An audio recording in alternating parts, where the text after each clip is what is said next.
ఆ రోజు డేటు మార్చి 27, 1977. కెనరీ ఐలాండ్స్లోని టెనరీఫ్ అని ఒక చిన్న ఐలాండ్ ఉంది. అది ఒక క్వైట్ సండే. ఆ రోజు మధ్యాహ్నం అది అందరూ ప్రశాంతంగానే ఉన్నారు. కానీ వాళ్ళకి తెలియని విషయం ఏంటంటే వితిన్ కొన్ని గంటల్లోనే ఆ పీస్ఫుల్ ఎయిర్పోర్ట్ ఏవియేషన్ చరిత్రలోని అత్యంత ప్రమాదకరమైన ఇన్సిడెంట్కి ఒక ల్యాండ్ మార్క్ లాగా మారబోతుంది అని వాళ్ళకి ఎవరికి తెలియదు. 2 giant Boeing 747s largest passenger aircrafts ever built గుద్దుకున్నాయి అక్కడ ఒక రన్వే మీద. పూర్తిగా మంచుతో నిండిపోయి ఉన్న ఆ రన్వే మీద ఆ రెండు గుద్దుకోవడం వల్ల వితిన్ సెకండ్స్లోనే 583 మంది చనిపోయారు. అండ్ ఇది అసలు ఎలా జరిగింది అనే ఒక ప్రశ్న కంటిన్యూస్గా అందరినీ ఇప్పటికీ వెంటాడుతూనే ఉంది. సో ఈరోజు ఈ వీడియోలో దాని గురించే డీటెయిల్గా తెలుసుకుందాం. సో ఇంకెందుకు late, let's get into the video. వీడియోలోకి వెళ్ళే ముందు ఒకే విషయం, ఇప్పుడు ఎవరైనా మన ఛానల్ సబ్స్క్రైబ్ చేసుకోకపోతే ఇప్పుడే సబ్స్క్రైబ్ చేసుకోండి. పక్కనే ఉన్న బెల్ ఐకాన్ క్లిక్ చేసి ఆన్లో పెట్టుకోండి. నా ఫర్దర్ వీడియోస్ మిస్ అవ్వకుండా చూడొచ్చు. చాలామంది చూస్తున్నారు కానీ సబ్స్క్రైబ్ చేసుకోవట్లా. So please try to subscribe and click the bell icon also. ఈ కథ అంతా కూడా మొదలైంది 2 వేరు ఫ్లైట్స్తో. రెండు కూడా గ్రాండ్ కెనేరియా అని ఒక హాలిడే ఐలాండ్ ఉంది, దాంట్లో ల్యాండ్ అవ్వాల్సిన ఫ్లైట్స్. యాక్చువల్లీ మొదటి దాని పేరు పాన్ AM ఫ్లైట్ 1736. ఇది బోయింగ్ 747-100. దాని పేరు క్లిప్పర్ విక్టర్. ఇది చాలా అంటే చాలా ఎక్స్ట్రాడినరీ ఎయిర్ క్రాఫ్ట్. ఎందుకో తెలుసా? మొట్టమొదటి కమర్షియల్ సర్వీస్ని అందించిన బోయింగ్ 747 ఎయిర్ క్రాఫ్ట్ ఇది. అందుకని దీన్ని చాలా అంటే చాలా ప్రత్యేకంగా చూస్తారు.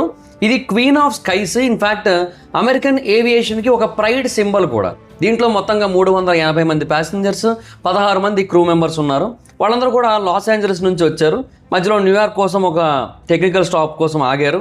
అండ్ ఆ తర్వాత అట్లాంటిక్ మీదుగా ప్రయాణిస్తున్నారు. వాళ్ళలో చాలామంది టూరిస్టులే. వాళ్ళు కెనరీ ఐలాండ్స్ యొక్క వెకేషన్ కోసం వెళ్తున్నారు. కొంతమంది రిటైర్డ్ కపుల్స్, కొంతమంది యంగ్ ఫ్యామిలీస్. వాళ్ళకి ఈ డిజాస్టర్ గురించి అసలు ఏమాత్రం ఐడియా లేదు. సో లోపల చాలా బాగా ఎంజాయ్ చేస్తున్నారు. ఆ కాక్పిట్లో ఉన్న క్రూ మెంబర్స్ మొత్తం కూడా ఎక్స్పీరియన్స్డ్ పర్సన్. 3 ఉన్నారు, captain, first officer and flight engineer. వాళ్ళు ఆ రూట్లో అంతకుముందు చాలాసార్లు తిరిగారు అండ్ ప్రతిదీ రొటీనే కూడా. తర్వాత రెండో ఫ్లైట్ ఉంది, దాని పేరు KLM ఫ్లైట్ 4805. ఆమ్స్టర్డామ్ స్కిపోల్ ఎయిర్పోర్ట్ నుంచి ఇది ఆపరేట్ అవుతుంది. ఇది బోయింగ్ 747, కాకపోతే కొత్త సిరీస్ 200 సిరీస్ అనమాట. ఇది ఒక chartered flight. Actually Holland international travel గ్రూప్కి చెందింది. దాంట్లో 235 మంది పీపుల్ ఉన్నారు. 234 మంది ప్యాసింజర్స్ అండ్ 14 మంది క్రూ మెంబర్స్ ఉన్నారు. వీళ్ళంతా కూడా డచ్ హాలిడే మేకర్స్. సో వాళ్ళు కూడా ట్రిప్ కోసమే వస్తున్నారు అక్కడికి. అయితే ఈ ఫ్లైట్లో ఒక మోస్ట్ ఇంపార్టెంట్ పర్సన్ ఉన్నారు. అతని ఆ ఫ్లైట్ యొక్క క్యాప్టెన్. అతని పేరు జాకోబ్ వెల్ డ్యూజన్. ఇతని పేరు వాన్ జాంటన్ అని కూడా పిలుస్తూ ఉంటారు. అతను కేవలం క్యాప్టెన్ మాత్రమే కాదు, KLM యొక్క చీఫ్ ఫ్లయింగ్ ఇన్స్ట్రక్టర్ కూడా. అతను చాలామంది వేరే పైలట్స్కి ట్రైనింగ్ ఇస్తుంటాడు. చాలా అంటే చాలా హైలీ రెస్పెక్టెడ్ పైలట్ అనమాట, highly respected captain. So most experienced aviator ఆ ఎయిర్లైన్ మొత్తానికి కూడా. సుమారుగా 11,000 ఫ్లయింగ్ అవర్స్ ఉన్నాయి. అందులో most of the flying hours Boeing 747లోనే. ఇన్ఫ్యాక్ట్ KLM అతన్ని తమ అడ్వర్టైజింగ్ క్యాంపెయిన్స్లో వాడుకుంటుంది. ఆ ఎయిర్లైన్ యొక్క ఫేసే అతను అనమాట. అండ్ అతనితో పాటుగా కాక్పిట్లో ఫస్ట్ ఆఫీసర్, ఫ్లైట్ ఇంజనీర్ ఇద్దరు కూడా ఉన్నారు. వాళ్ళు హైలీ ఎక్స్పీరియన్స్డే. సో ఆన్ పేపర్ ఇది కూడా one of the most safest flight in the world కదా. ఈ రెండు కూడా గ్రాండ్ కెనేరియా ఎయిర్పోర్ట్ ఏదైతే ఉందో లాస్ పాల్మాస్లో, దాని దగ్గర ల్యాండ్ అవ్వాల్సి ఉంది 1:30 అరౌండ్ ఆ టైంలో. అయితే రెండు అక్కడికి చేరుకునే టైంకి సిచ్యువేషన్ అక్కడ మారిపోయింది. సుమారుగా 1:15 ఆ టైంకి గ్రాండ్ కెనేరియా ఎయిర్పోర్ట్లో ఒక బాంబు పేలింది టెర్మినల్ బిల్డింగ్లో. అండ్ ఒక పర్సన్ ఇంజూర్ కూడా అయ్యాడు. అండ్ అదే రోజు యాక్చువల్గా ఒక ఫోన్ కాల్ వచ్చింది బాంబు ఉందని చెప్పి, కానీ పట్టించుకోలేదు. అండ్ బాంబు పేలింది. సో తర్వాత ఇంకొక ఫోన్ కాల్ వచ్చింది, రెండో బాంబు కూడా ఉంది ఎయిర్పోర్ట్లో అని చెప్పి. సో ఏవియేషన్ అథారిటీస్కి ఇంకొక ఆప్షన్ లేదు. వాళ్ళు ఎయిర్పోర్ట్ని ఇమీడియట్గా క్లోజ్ చేసేయాల్సి వచ్చింది. క్లోజ్ చేసి అన్ని ఫ్లైట్స్ని కూడా డైవర్ట్ చేశారు. ఫస్ట్ పాన్ AM 1736 పైలట్స్కి మెసేజ్ వెళ్ళింది, గ్రాండ్ కెనేరియా క్లోజ్ చేయబడింది, మిమ్మల్ని లాస్ రోడెరోస్ ఎయిర్పోర్ట్కి డైవర్ట్ చేస్తున్నాం, అది టెనరీఫ్ ఐలాండ్లో ఉందని చెప్పారు. పాన్ AM క్యాప్టెన్కి ఇది నచ్చలేదు. నేను కొద్దిసేపు ఇలాగే గాలిలో చక్కర్లు కొట్టచ్చా, తర్వాత గ్రాండ్ కెనేరియా ఓపెన్ అవ్వగానే ఇక్కడ ల్యాండ్ అయిపోవచ్చా అని అడిగాడు. లేదు మీరు ఖచ్చితంగా డైవర్ట్ అవ్వాల్సిందే లాస్ రోడెరోస్కి అని చెప్పారు. అలాగే KLM వాళ్ళకు కూడా చెప్పారు. సరే అని చెప్పి 2 ఫ్లైట్లు కూడా అటువైపు వెళ్ళి, అది చాలా అంటే చాలా చిన్న ఎయిర్పోర్ట్. యాక్చువల్గా ఇంత పెద్ద ఫ్లైట్స్ని హ్యాండిల్ చేయడానికి ఎటువంటి క్యాపబిలిటీ లేని ఎయిర్పోర్ట్ అది. ఈ ఎయిర్పోర్ట్ని ఇప్పుడు బేసిక్గా టెనరీఫ్ నార్త్ ఎయిర్పోర్ట్ అని పిలుస్తున్నారు. అప్పట్లో లాస్ రోడియోస్ ఎయిర్పోర్ట్ అని పిలుస్తారు. 1977లో ఇది చాలా అంటే చాలా చిన్న ఫెసిలిటీ. అది ఒకే ఒక రన్వేని కలిగి ఉండేది. రన్వే 12/30, 3400 మీటర్ల పొడుగు ఉండేది. దానికి ఒకే ఒక మెయిన్ ట్యాక్సీవే ఉండేది. అండ్ అది కూడా రన్వేకి ప్యారలల్గా ఉండేది. కొన్ని కనెక్టింగ్ ట్యాక్సీవేస్ అయితే ఉన్నాయి, అంతే, అంతకుమించి ఇంకేమీ లేదు. ఈ ఎయిర్పోర్ట్ బేసిక్గా చిన్న చిన్న టర్బో ప్రాప్ ఎయిర్ క్రాఫ్ట్స్ ఉంటాయి కదా, వాటిని హ్యాండిల్ చేస్తుంది అండ్ అకేషనల్ షార్ట్ హాల్ జెట్స్ని హ్యాండిల్ చేస్తుంది. అంతేగాని ఒకటేసారి 5 జంబో జెట్స్ని హ్యాండిల్ చేసే కెపాసిటీ దానికి లేదు. కానీ ఆ రోజు అదే జరిగింది. 5 పెద్ద ఎయిర్లైన్స్ని లాస్ రోడియోస్కి డైవర్ట్ చేశారు. సో దానివల్ల ఏంటంటే ట్యాక్సీవే మొత్తం నిండిపోయింది, ఎనఫ్ ర్యామ్ స్పేస్ అనేది లేకపోవడం వల్ల. ఇన్ఫ్యాక్ట్ అక్కడే పార్కింగ్ కూడా చేశారు, ఒకటి బ్లాక్ చేశారు. మొత్తం ఎయిర్పోర్ట్ అంతా కూడా ఫ్లైట్స్తో నిండిపోయింది. KLM 747 ఫస్ట్ ల్యాండ్ అయింది 2 ఆ టైంలో, తర్వాత పాన్ AM 747 ల్యాండ్ అయింది. రెండు కూడా ట్యాక్సీవే మీద డైరెక్ట్గా పార్క్ చేశారు side by side. And pan AM ఏంటంటే KLM వెనకాతలు ఉంది, ఎందుకంటే ముందున్న ఒకే ఒక్క పాతని KLM బ్లాక్ చేస్తుంది కాబట్టి. ప్యాసింజర్స్కి ఏమో అసలు రెస్ట్ లేదు. KLM క్యాప్టెన్ అడిగాడు, మేము కిందకి దిగి టెర్మినల్లో వెయిట్ చేయొచ్చా, సో దట్ ప్యాసింజర్స్కి ఎటువంటి బోర్ కొట్టకుండా ఉంటుందంటే టవర్ ఓకే అంది. అండ్ తర్వాత ఎయిర్పోర్ట్ బస్ కూడా వస్తుందని చెప్పారు. పాన్ AM క్యాప్టెన్ కూడా అదే అడిగాడు, బట్ టెర్మినల్ అప్పటికే ప్యాసింజర్స్తో నిండిపోయిందని చెప్పి నో చెప్పారు. పాన్ AM ప్యాసింజర్స్ని కావాలంటే ఎయిర్ క్రాఫ్ట్ నుంచి దిగొచ్చు, అక్కడ టార్మాక్ మీద నుంచోవచ్చు కావాలంటే అని చెప్పారు, బట్ బిల్డింగ్లోకి ఎంటర్ అవ్వద్దని చెప్పారు. సో కొన్ని గంటల పాటు అలాగా ప్యాసింజర్స్ అందరూ కూడా బయటే ఉన్నారు, అది కూడా చల్లటి వెదర్లో. ఏం జరుగుతుందో అర్థం కావట్లే. క్రూ మెంబర్స్కి ఏమో ఫ్రస్ట్రేషన్ పెరిగిపోతుంది, అందరికీ కూడా గ్రాండ్ కెనరీకి అర్జెంటుగా వెళ్ళిపోవాలని ఉంది. అలా కొన్ని గంటలు గడిచాయి. ఆ తర్వాత సుమారు 4 ఆ టైంకి లాస్ రోడియోస్కి మెసేజ్ వచ్చింది, గ్రాండ్ కెనరీ ఎయిర్పోర్ట్ ఓపెన్ అయిపోయింది, అందరినీ కూడా పంపించేయచ్చు అని చెప్పి. సో ఏవైతే డైవర్ట్ చేయబడిన 5 ఎయిర్ క్రాఫ్ట్స్ ఉన్నాయో వాటన్నిటికీ కూడా క్లియరెన్స్ అయితే ఇచ్చారు. కాకపోతే ఇమీడియట్గా టేక్ ఆఫ్ చేయడానికి లేదు, కరెక్ట్ ఆర్డర్లో పొజిషన్ చేయాల్సి ఉంటుందని చెప్పారు. అయితే ఇప్పుడు వెదర్ మారిపోయింది, సడన్గా వర్షం పడడం మొదలుపెట్టింది, క్లౌడ్స్ కిందకు వచ్చేసాయి, విజిబిలిటీ బాగా తగ్గిపోయింది. ఆ టైంలో KLM క్యాప్టెన్ జాకో వ్యాన్ జాంటన్ ఒక క్రిటికల్ డెసిషన్ తీసుకున్నాడు. అతను ఏంటంటే తన ఎయిర్ క్రాఫ్ట్ని కంప్లీట్గా రీఫ్యూయల్ చేయమన్నాడు. అంటే గ్రాండ్ కెనరీకి వెళ్ళిన తర్వాత ఇంకా అక్కడ నుంచి మళ్ళీ ఆమ్స్టర్డామ్కి డైరెక్ట్గా వెళ్ళిపోవచ్చు ఎటువంటి రీఫ్యూలింగ్ చేయకుండా అని అతను అనుకున్నాడు. అతని ప్లాన్ అయితే అది. అయితే అతనితో పాటు ఉన్న ఫస్ట్ ఆఫీసరు, ఫ్లైట్ ఇంజనీర్ ఇద్దరు కూడా ఏమన్నారు, మనం గ్రాండ్ కెనరీకి కేవలం 60 మైల్స్ దూరంలోనే ఉన్నాం, మన దగ్గర చాలా ఫ్యూయల్ ఉంది, రీఫ్యూయలింగ్ చేయాలంటే ఇంకొక 35 మినిట్స్ పడుతుంది, అండ్ మనమేమో వెనకున్న పాన్ AM రూట్ని బ్లాక్ చేస్తున్నాం, గ్రాండ్ కెనరీలో రీఫ్యూయల్ చేసుకుందామంటే వ్యాన్ జాంటన్ అక్కడ చీఫ్ ఇన్స్ట్రక్టర్. సో అతను ఏం చెప్తే అందరూ అదే వినాల్సి ఉంటుంది. As long as I mean command I make the decisions అని చెప్పి రీఫ్యూయలింగ్ మొదలు పెట్టించాడు. పాన్ AM క్యాప్టెన్ KLM కాక్పిట్కి రేడియోలో కాంటాక్ట్ అయ్యాడు, ఎంత టైం పడుతుంది రీఫ్యూయలింగ్కి, మీరు మా దారి బ్లాక్ చేస్తున్నారంటే 35 మినిట్స్ అని చెప్పి వెంటనే ఫోన్ పెట్టేశాడు. తర్వాత pan AM captain, first officer ఇద్దరు కూడా కిందకి దిగి వాళ్ళ ఫ్లైట్ కండిషన్ ఏంటో ఇన్స్పెక్ట్ చేసుకొని KLM 747 దగ్గరకు వచ్చి క్లియరెన్స్కి ఎంత టైం పడుతుందనేది చూసుకొని, పోనీ వీళ్ళు పక్క నుంచి వెళ్ళిపోవచ్చా అని చెక్ చేసుకున్నారు. తీరా చూస్తే అక్కడ అంత స్పేస్ లేదు, 12 అడుగులు తక్కువ ఉంది స్పేస్. సో ఈ ఫ్లైట్ ఆ ఫ్లైట్ తగిలేస్తుంది, ఇంకా వేరే ఆప్షన్ లేదు, ఇంకా వెయిట్ చేయాల్సి వచ్చింది. ఇంకా వెయిట్ చేశారు. సుమారుగా 4:30 ఆ టైంకి KLM 747 ఫైనల్గా రీఫ్యూలింగ్ అయితే అయిపోయింది. KLMకి బ్యాక్ ట్రాక్ చేయమని చెప్పి రన్వే 30 మీద క్లియరెన్స్ ఇచ్చారు. బ్యాక్ ట్రాకింగ్ అంటే ఏంటి, రన్వేనే ట్యాక్సీవేలో ఉపయోగించుకొని చివరి దాకా వెళ్ళి అక్కడ 180 డిగ్రీస్ యూటర్న్ తీసుకొని మళ్ళీ స్పీడ్గా వచ్చి టేకాఫ్ అవుతారు అనమాట. చెన్నై ఎయిర్పోర్ట్స్లో ఇదంతా కూడా చాలా కామన్, ఎందుకంటే ట్యాక్సీవేస్ తక్కువ ఉంటాయి కాబట్టి.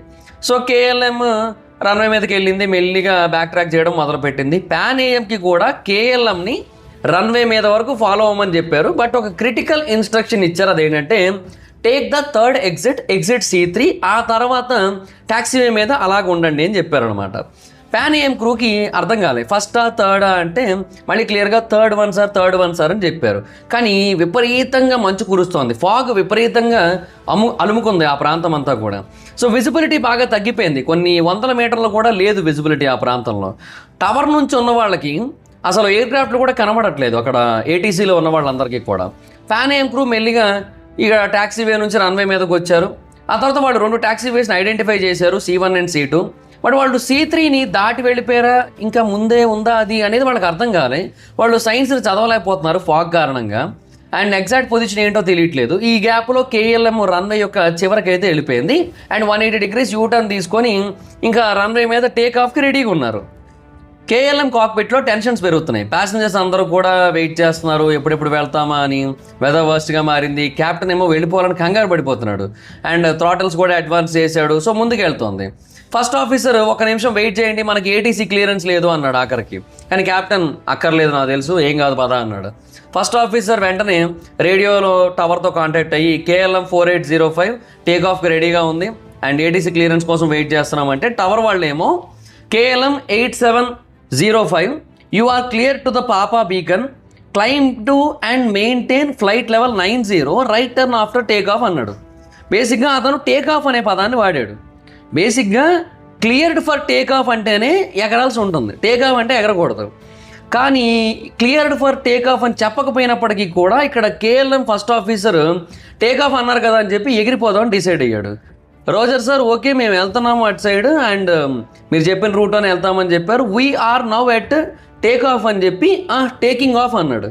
So at take off taking off అనేది ఏటీసీ వాళ్ళకి సరిగ్గా వినపడలేదు. వాళ్ళు కూడా అతను కరెక్ట్ చేయలేదు. ఏమన్నారు కరెక్ట్గా చెప్పండి అని చెప్పి అడగలేదు. మళ్ళీ తర్వాత కేఎల్ఎం క్యాప్టెన్ బ్రేక్స్ వదిలేశాడు. వీఆర్ గోయింగ్ చెక్ థ్రస్ట్ అన్నాడు. ఇంజన్స్ అందుకున్నాయి, స్పీడ్ అందుకుంది అండ్ టవర్ వాళ్ళకి ఆ టైంలో ఇంజన్ నాయిస్ వినపడింది. సో వీళ్ళు బయలుదేరుతున్నారని అర్థమైంది. కంట్రోలర్ ఏమో okay stand by for take of, I will call you అన్నాడు. బట్ ట్విస్ట్ ఏంటంటే ఆ ఓకే అన్నది మాత్రం వినబడి మిగతా మాటలన్నీ కూడా రేడియో హెట్రోడైన్ అని ఒక ప్రాబ్లం ఉంటుంది. అంటే వేరు వేరు సిగ్నల్స్ ఇంటర్ఫియర్ అయిపోవడం వల్ల కొన్ని మాటలు వినబడవు. సో ఓకే అన్నది వినబడి మిగతాదంతా వినబడలేదు. Stand by for take off అన్నది అస్సలు వినబడలేదు. ఓకే అన్నదే వినబడి ఇంకా స్పీడ్ అందుకున్నారు. అండ్ అదే టైంలో పాన్ AM క్యాప్టెన్ మేము ఇంకా రన్వే మీదే ఉన్నాం, క్లిప్పర్ 1736 అని చెప్పాడు. ఇంకా వాళ్ళకి అసలు ఏం అర్థం కాలేదు. పాన్ AM వాళ్ళకి రిపోర్ట్ ద రన్వే క్లియర్ అంటే okay will report when we're clear అని చెప్పారనమాట. అంటే మేము ఎప్పుడైతే క్లియర్ చేస్తామో అప్పుడు చెప్తామన్నారు. ఫ్లైట్ ఇంజనీర్ ఎవరైతే కేఎల్ఎంలో ఉన్నాడో అతను ఇదంతా విన్నాడు. పాన్ AM ఇంకా రన్వే మీదే ఉందని అతనికి అర్థమైంది. సో ఏటీసీ వాళ్ళకి ఇమీడియట్గా is he not clear then the Pan American అని అడిగాడు. కేఎల్ఎం క్యాప్టెన్ ఏంటి ఇవన్నీ కూడా వింటున్నాడు కానీ పట్టించుకోవట్లేదు, టేక్ ఆఫ్ మీదే ఫోకస్ పెట్టాడు.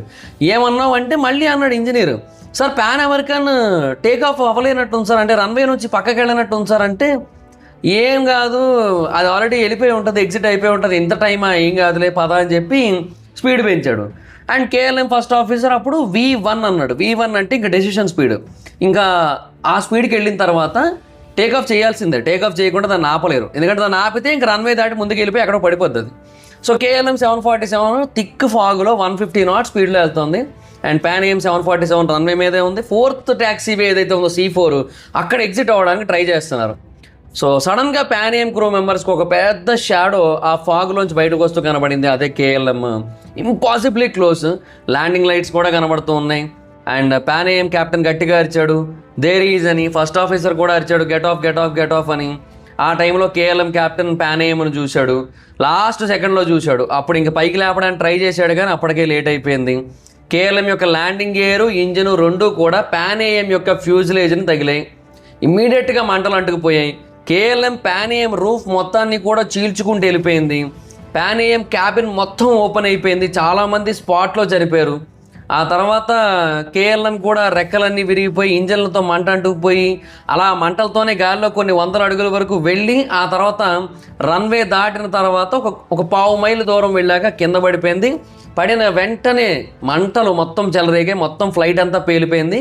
ఈ పాన్ AMలో కూడా front section of air craft మొత్తం నాశనం అయిపోయింది. బట్ వెనక కొంతవరకు బాగానే ఉంది, డ్యామేజ్ అవ్వలేదు. వెనక ఫైర్ కూడా ఏం లేదు, ఫ్రంట్ పార్ట్లోనే ఫైర్ కూడా ఉంది. సో ఫ్యూజిలేజ్ని ఫస్టే కదా తాకింది, అందుకని ఫ్రంట్ పార్ట్లో ఏమైందో బ్యాక్ పార్ట్లో అది జరగలేదు. ఎవరైతే ప్యాసింజర్స్ బతికున్నారో వాళ్ళందరూ కూడా రేర్ ఎగ్జిస్ట్ నుంచి బయటకు అయితే వచ్చారు. అండ్ క్రూ మెంబర్స్ కూడా కొంతమంది బయటకు వచ్చారు. చాలామంది రన్వే మీదకి వచ్చి ఎస్కేప్ అయిపోయారు. కేఎల్ఎంని మొత్తం మంటలు మింగేసాయి, ఎవ్వరూ బతకలేదు. ఎమర్జెన్సీ సర్వీసెస్ ఆ ప్రాంతాన్ని చేరుకునేసరికి మొత్తం ఆ ప్రాంతం అంతా చాలా వరస్ట్గా తయారైంది. మొత్తం దట్టమైన పొగతో నిండిపోయింది. And remote location, sheer scale of disaster, దాన్ని ఏం చేయలేకపోయారు వాళ్ళు. ఫైనల్గా మొత్తం చనిపోయిన వాళ్ళు ఎంతమందో తెలుసా? కేఎల్ఎం ఫ్లైట్ 4805 నుంచి 234 మంది ఉంటే అందరూ చనిపోయారు.